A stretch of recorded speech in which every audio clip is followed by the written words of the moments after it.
বাংলাদেশের সকল শিক্ষার্থী আমার শিক্ষার্থী, আমি তাদেরকে অ্যাড্রেস করে কথা বলি। আমার শিক্ষার্থীদেরকে যে হত্যা করা হলো সারা বাংলাদেশে, তার দায় দায়িত্ব নিয়ে আজ পর্যন্ত কোনো মন্ত্রী কি পদত্যাগ করেছে? সরকার কি তার দায় দায়িত্ব স্বীকার করেছে? সরকার আজও পর্যন্ত এত নির্মমতা, এত হত্যাকাণ্ড, এত নির্যাতন, এত নিপীড়নের পরেও সরকার কোনো প্রকার দায় দায়িত্ব স্বীকার করেনি। অথচ আমরা স্পষ্টভাবে খেয়াল দেখেছি যে এই সহিংসতা সরানোর পেছনে একজন মন্ত্রীর কি পরিমাণ দায় দায়িত্ব আছে। তিনি একটি বিশেষ ছাত্র সংগঠনকে নির্দেশ দিয়েছিলেন, তারপরেই কিন্তু সংঘর্ষ ছড়িয়েছে। যে পরিস্থিতি ক্রমাগত নিয়ন্ত্রণের বাইরে যাচ্ছে, তার পরের 4 দিন কি ঘটলো আপনারা দেখতে পাচ্ছেন। এখন পর্যন্ত সরকারি রেকর্ডও যদি ধরবার কোনো কারণ নেই।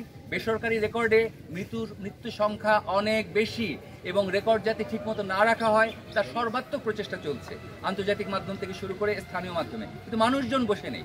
মানুষজন তাদের হারানো পরিজনদের এবং বিশেষত নিরপরাধ মানুষজনের মৃত্যুতে বাংলাদেশের এমন কোনো বর্গ নাই যারা একান্তে বসে হাহাকার না করছেন।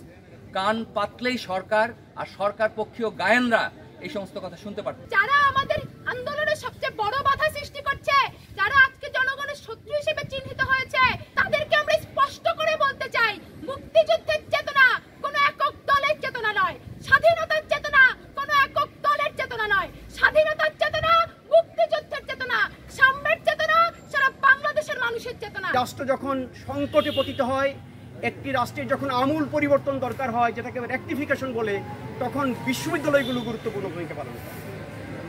বিশ্ববিদ্যালয়গুলোর সৃষ্টি হয়েছে রাষ্ট্রকে পথ দেখানোর জন্য। বিশ্ববিদ্যালয়ের যে জ্ঞান, সেই জ্ঞানের মূল ব্যবহারটি হচ্ছে রাষ্ট্রকে সঠিক পথে পরিচালনা করার জন্য। রাষ্ট্রের যে ড্যামেজ, সেই ড্যামেজগুলোকে পুনর্নির্মাণ করাই হচ্ছে বিশ্ববিদ্যালয়ের কাজ। আমি মনে করি এই মুহূর্তে বাংলাদেশের এই সংকটে দাঁড়িয়ে বিশ্ববিদ্যালয়ের শিক্ষক শিক্ষার্থীরা সেই দায়িত্বটি পালন করছে।